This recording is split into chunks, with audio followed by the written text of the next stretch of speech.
নমস্কার বন্ধুরা, আজ আমি তোমাদের কাছে দারুণ নতুন একটি রেসিপি শেয়ার করব বাঁধাকপি দিয়ে।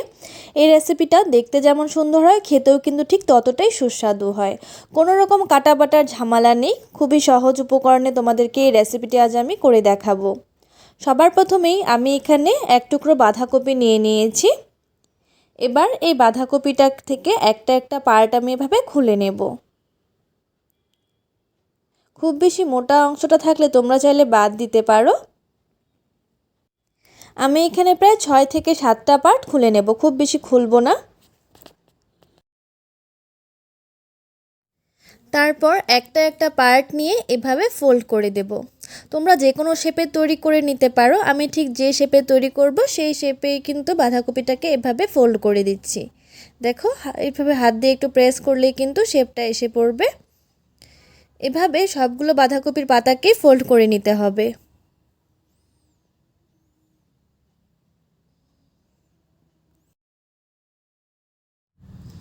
সবগুলো বাঁধাকপির পাতাকে ফোল্ড করে নেবার পর এবার হালকা একটু ভাপিয়ে নিতে হবে।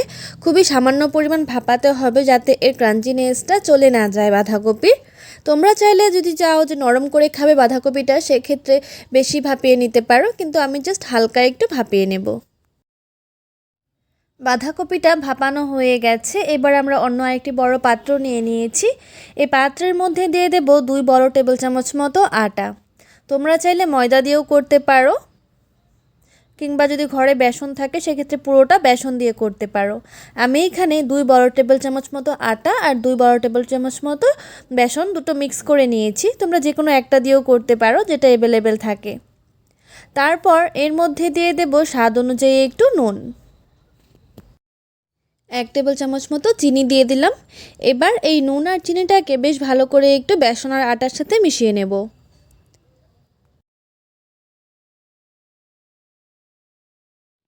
তারপর এর মধ্যে দিয়ে দিলাম 1 টেবিল চামচ মতো চাট মশলা, আর দিয়ে দেব হাফ টেবিল চামচ মতো একটু জিরে আর ধনে গুঁড়ো।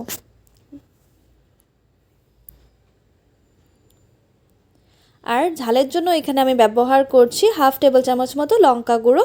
তোমরা চাইলে এখানে লঙ্কা পেস্টও ব্যবহার করতে পারো। এই লঙ্কা গুঁড়ো আর সব ভাজা মশলাগুলোকে এবার বেশ ভালো করে বেসনের সাথে মিশিয়ে নিতে হবে, বেসন আর আটার সাথে।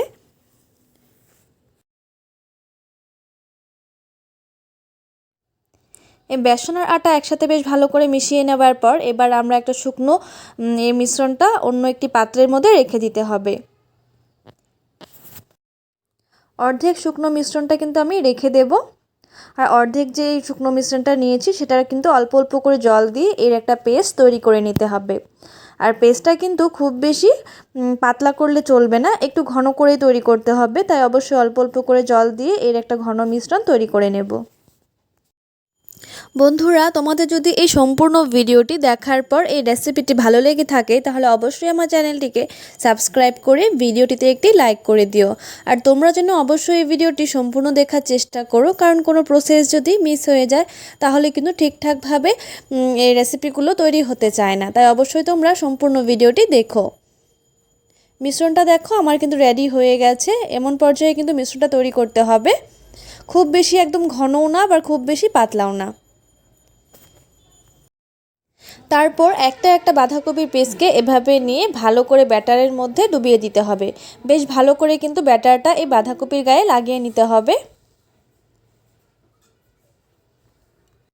তারপর সেই ব্যাটার লাগানো বাঁধাকপিটা এই শুকনো মিশ্রণের উপর রাখতে হবে, শুকনো বেসন বা আটার ওপর এভাবে রেখে বেশ ভালো করে ওপরটা কোট করে দিতে হবে। কোট করে জাস্ট উল্টে পাল্টে দেব। খুব বেশি প্রেস করার প্রয়োজন নেই, জাস্ট হালকা হাতে এভাবে প্রেস করলেই চলবে, তাহলে কিন্তু খুব সুন্দর একটা ডিজাইন ওপরে উঠে আসবে। এখন যেহেতু বোঝা যাচ্ছে না, কিন্তু যখন এটা পুরো তৈরি হয়ে যাবে ডিজাইনটা কিন্তু খুব সুন্দরভাবে ফুটে আসবে।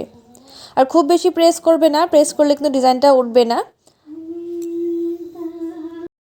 অন্যদিকে আমি আগে থেকেই একটা প্যানের মধ্যে তেল গরম হবার জন্য বসিয়ে দিয়েছিলাম।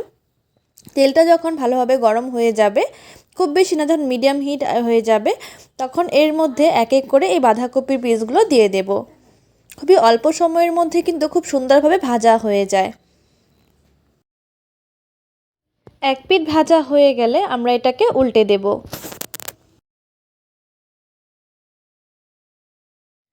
ভাজা হয়ে যাবার পর কিন্তু দেখো বাঁধাকপির ওপরে খুব সুন্দর একটা ডিজাইন চলে আসে।